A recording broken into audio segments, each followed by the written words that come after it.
Morant with a running start. Elevate! Dunks! Oh my goodness! Tie game in overtime. Gasol will turn his heat. It's gone! Memphis on top. 7-10 remaining. Conley now with three. Count it! A 15-point lead for Memphis. And Blake Griffin gets into it on the floor with Randolph. Hard to tell if there are any punches being thrown under there, but Griffin took acceptance. Adams going long. Morant! He hit it! John Morant, insanity! You gotta be kidding me. Welcome to Grits and Grinds, a Memphis Grizzlies podcast. My name is Keith Parrish. The Grizzlies got a split over the weekend. On Friday night, they had a thrilling come-from-behind victory over the Orlando Magic. And then on Sunday, they had a national TV showdown with the Cleveland Cavaliers where they came up just short. So, on today's episode, I'm going to talk about both games. Before I do, a couple of reminders. One, if you want to support the creation of this program, you can do that at patreon.com/fastbreakbreakfast. If you sign up over there for $5 a month, you get one bonus episode every month. Plus, you can join my listener Slack channel. Also, for those of you who live anywhere near Nashville, Tennessee, this Friday night for another huge showdown game against the Knicks, I'll be hosting a watch party at Noble's Beer Hall. That's Noble's Beer Hall in Nashville, Tennessee. The game is at 7 p.m. It's Friday, February 28th. Come hang out with other Grizzlies fans. Win some Grizzlies prize. It's going to be a great time. This Friday night, Noble's Beer Hall, Grizzlies, Knicks. Make an effort to be there. All right. The comeback against the Magic, frankly, has avoided me from being in a full-blown panic. I mean, that's excessive. But if the Grizzlies had not erased that 19-point second-half lead, if Ballo Bencaro hadn't been horrible over the final 6 minutes of the basketball game, the Grizzlies very possibly could be looking at being 1-5 since the trade deadline. As it is, they're 2-4 since the trade deadline. Now, 5 of those games were on the road. The one home game was against the Thunder, so there's context to be had with all of that. But it's been a bit of a struggle as the Grizzlies' schedule has been a little bit difficult. And where the team looked, I don't think lifeless is the right word, they were really struggling against the Magic. The Magic have the second best defense in the NBA based on defensive rating, and they completely held the Grizzlies in check for a lot of that game. They started the second half with this massive 23-4 run. Ja Morant was having a really bad game. Now, some of it seemed like his outward frustration in not getting foul calls, and I'm sympathetic. It seemed like there were some missed foul calls in this game. The Magic were being very physical with Ja. He was not getting the whistle he felt like he deserved. And halfway through that third quarter, the Grizzlies were losing by 19. Ja Morant had 7 turnovers and was 5 for 16 from the field for 10 points. But then Ja gets an and one. He finally gets to the free throw line. Maybe that relaxed him a little bit. Maybe that finally unlocked him. But he gets this 3-point play, and then he subs out basically right afterwards. Then Gigi Jackson makes 3 straight three-pointers. All of a sudden, the Grizzlies pull off a 23-2 run. I mean, it was very notable that it was a straight 14-0 spurt once Ja Morant left the basketball game. And this was coming on the heels of a Pacers game where Ja Morant had a very rough game. So we were looking at something like 7 quarters of Ja Morant since the All-Star break, where it was, what's going on with our superstar? This guy's supposed to be our best player. I mean, Jaren has been the team's best player all season, but we expect Ja, the most talented guy on the team, to take over. And at that point, it was looking bleak. But then the bench gets you going. Gigi Jackson, who I criticized last episode, gives us a 9-0 run. And all of a sudden, we got a ball game. The Grizzlies are only down 3 going into the fourth quarter.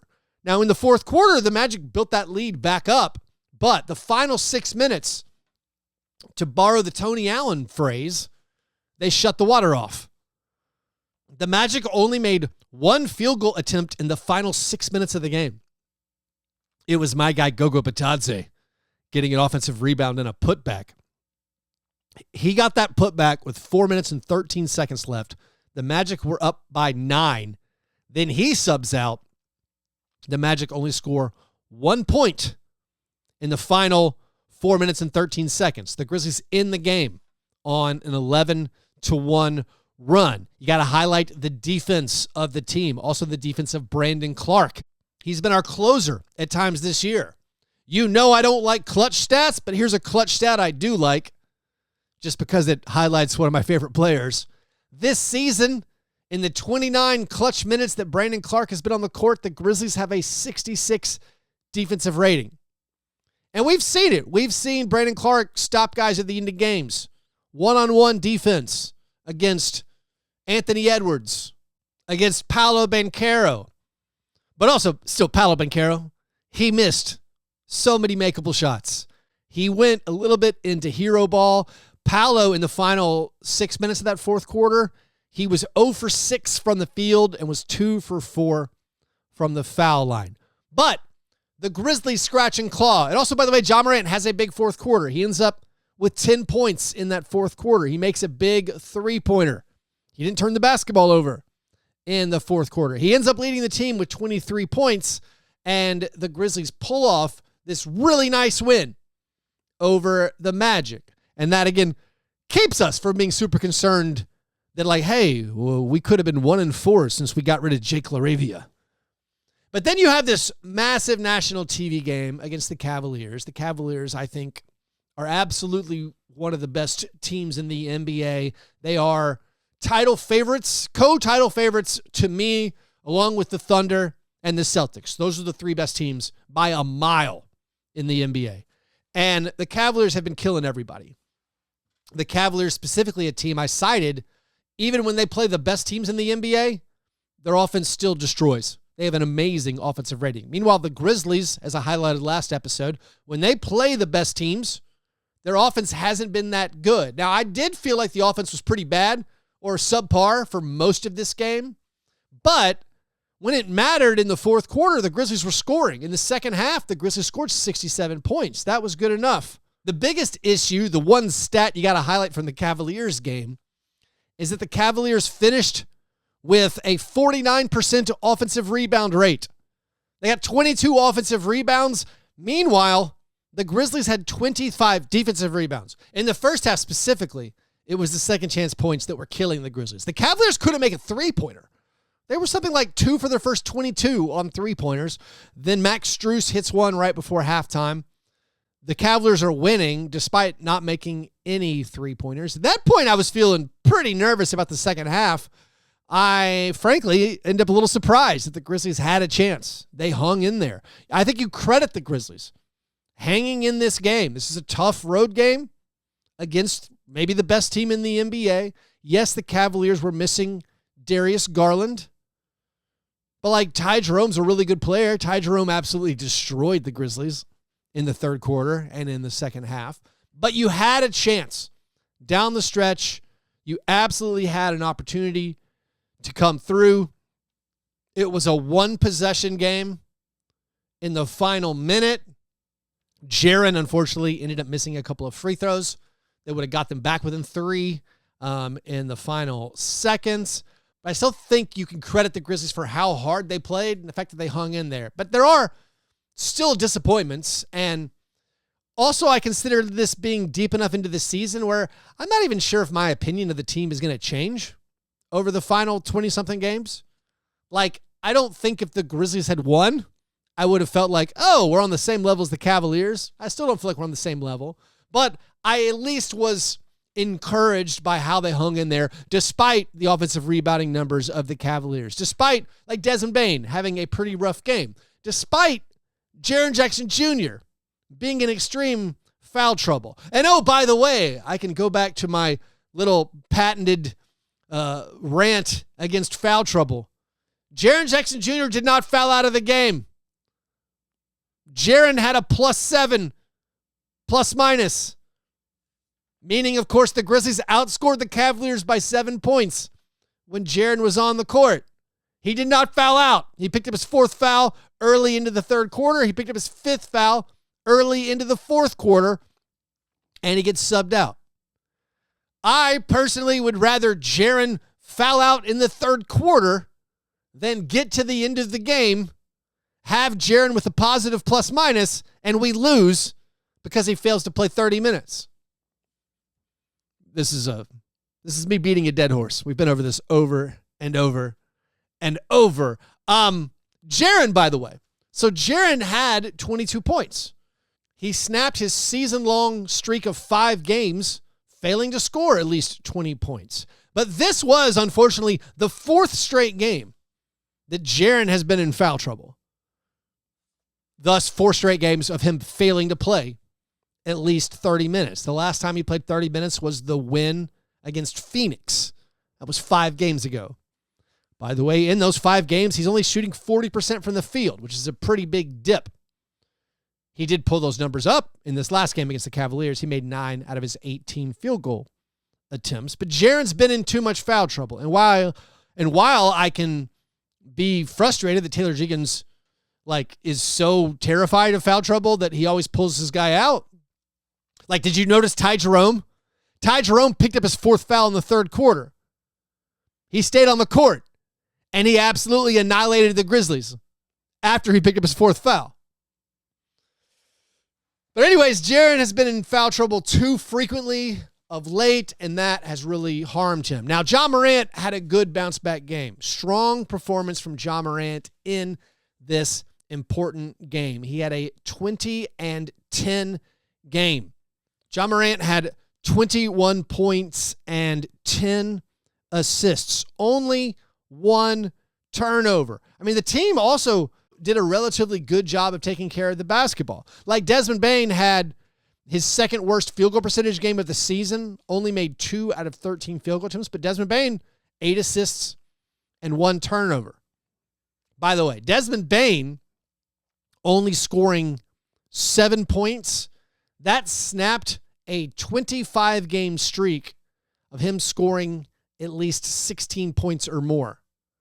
That 25-game streak of scoring 16 or more in every game, the 2nd longest streak since the franchise moved to Memphis. Only Ja Morant has done more games. He had 45 consecutive games. So Desmond Bane doesn't make his shots like he normally does, but still took care of the basketball, 8 assists, 1 turnover. Now, Ja Morant's 10 assist game, this is notable because Ja Morant now has the most 10 assist games in franchise history. He passed Jason Williams, white chocolate. So Ja has 71 10 assist regular season games. Jason Williams had 70. Mike Conley had 69. So Ja Morant played well enough. You got great contributions from the supporting cast. Really good games from Jalen Wells. Really good games from Santi Aldama and Luke Kennard. Our chaos agent, Vince Williams Jr., he missed the win over the Magic. He was back. He was creating chaos. Maybe 30% too chaotic on Vince in this game. Had a couple of wild turnovers, but he also had some fun steals. He picked off 2 outlet passes after the Cavaliers got rebounds. One of them in the 4th quarter led to a big Jaren Jackson Jr. 3-pointer that helped the Grizzlies make a game of it late. But despite the strong games from most of the supporting cast, like maybe not Gigi Jackson or Zach Edey, the Grizzlies could not beat this really good team that was missing Darius Garland. Now, let's take a quick break, and then I'll be back with a lot more facts and figures about the past 2 games.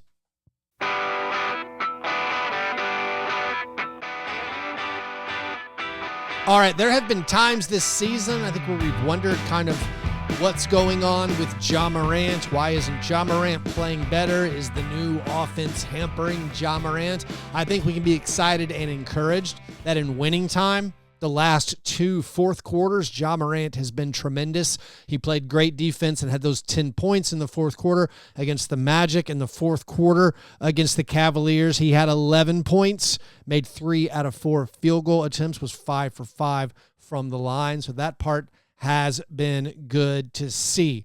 In the game against the Magic, we should absolutely highlight beyond what Brandon Clarke did in the final moments. Brandon Clarke had a double-double, his first double-double of the season, had 13 points and 11 rebounds. Jaren in that game was really struggling from the field, but he got to the foul line and made 10 out of 11 free throws, had a total of 16 points, also blocked 3 shots.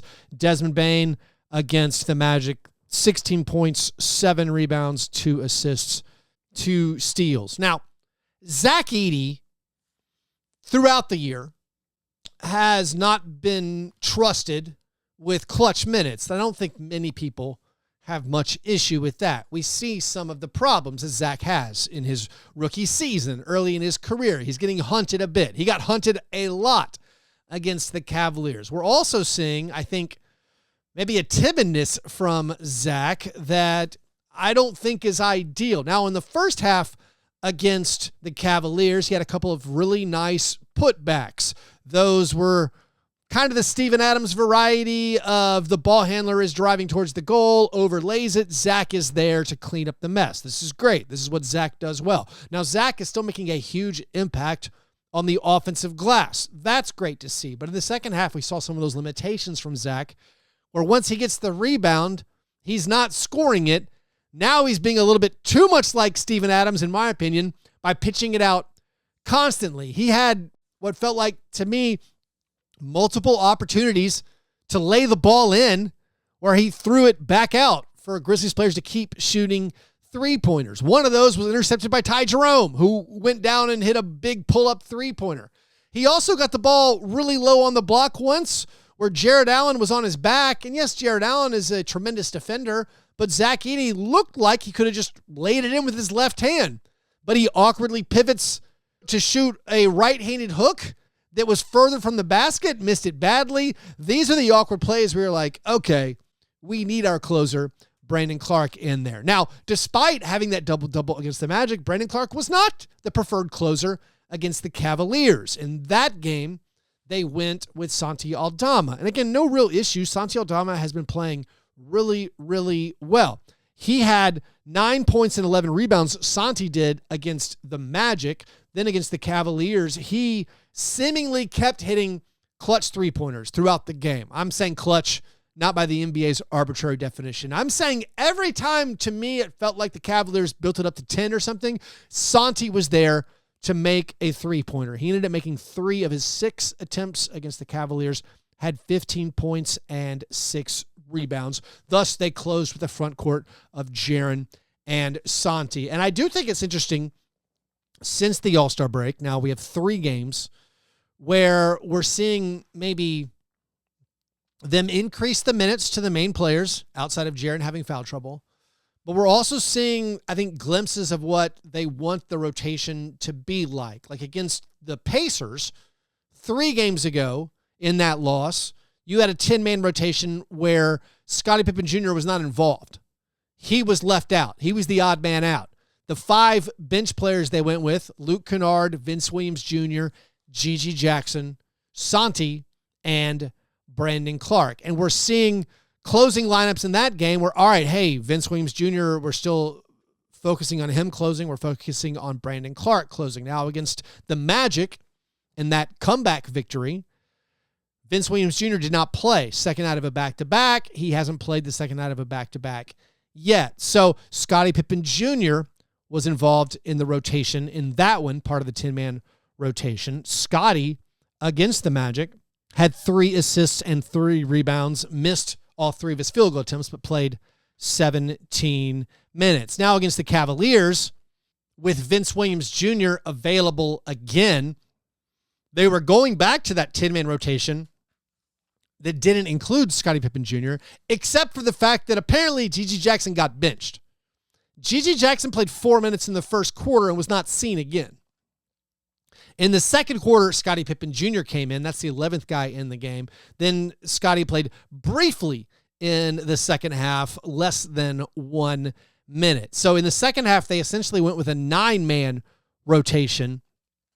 And again, part of that, I think GG, it's up and down, man. I mean, he was the hero against the Magic, or one of the heroes against the Magic, with those 3 straight three-pointers. But then he doesn't make it out of the first quarter against the Cavaliers. Part of that's Luke Kennard played great. Luke Kennard made 6 of 8 field goal attempts against the Cavaliers, had 19 huge points, and probably because of that, maybe the hot hand approach, Luke Kennard ended closing the game against the Cavaliers. Now, part of that might have been that Vince Williams Jr. hit his minutes limit. It seems like he's only allowed to play 20 minutes. That's what he's played the last 2 games that he's played.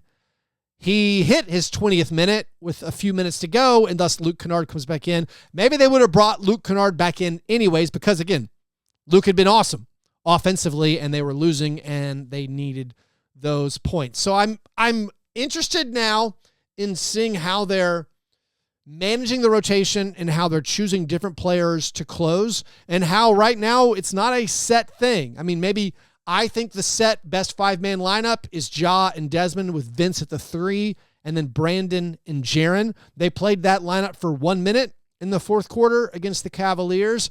Then you had Santi coming for Brandon, and I don't hate that. A Ja, Desmond, Vince, Santi, and Jaren, that's an elite 5-man unit the Grizzlies can roll out there. They went with that for a couple of more minutes. Then Vince apparently hit his minutes cap. You had Luke Kennard come in. So clearly, I mean, this is not breaking news to anyone. This is what we guessed would happen before the season started.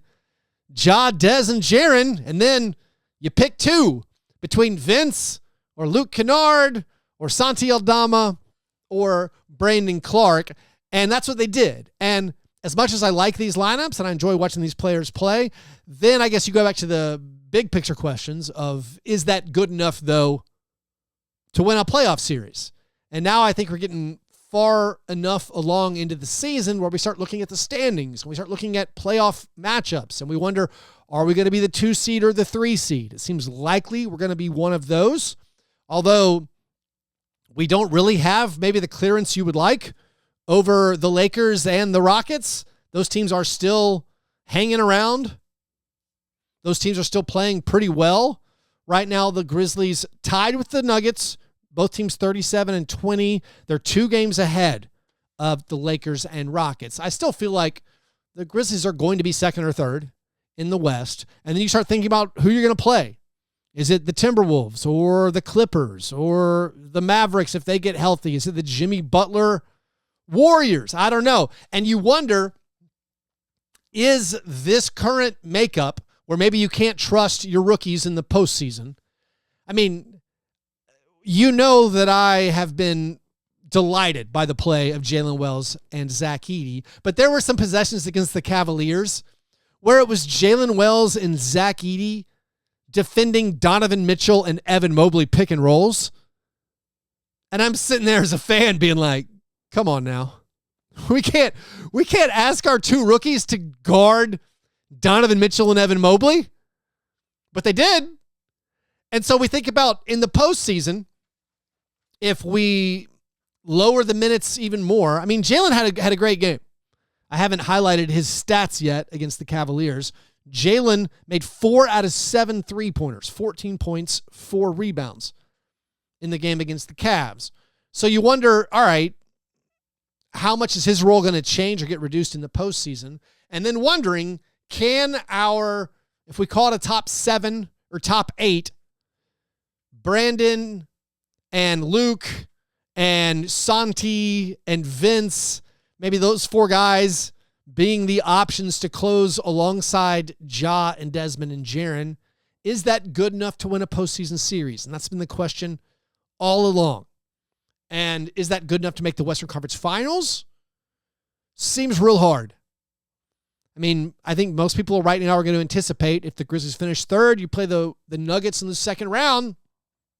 that's tough. Now, I do feel like the Grizzlies match up relatively well against the Nuggets. Of course, the Nuggets have Jokic, but they don't have any perimeter stoppers, really. That part's good. They don't have elite rim protection. That part's really good for the Grizzlies. So I actually feel like it's not a horrible matchup. But still wondering, is this lineup as it is, or is this team as it is, going to be good enough? You highlight right now the record where I think you're 6-11 against the top 10 teams in the NBA based on point differential. You think about your performances. Yes, you beat the Celtics, but you think about the performances against the Knicks. By the way, we play the Knicks again on Friday. That's a Nashville watch party. Come hang out at Noble's Beer Hall. You think about the performances against the Thunder. You think about what it's going to be like when you actually play the Nuggets later in the year when they have Jokic. These are the big question marks we still have. And it's funny, I don't feel like we have any answers yet, despite us being 60 games or so into this season. 57, if you want to get technical. Anyways, I think that is basically everything for today. One last reminder, come to Noble's Beer Hall on Friday. If you want to support my show, the best way to do that is patreon.com/fastbreakbreakfast. All right, hope you guys have a great Monday. I'll talk to you soon. Go Grizz.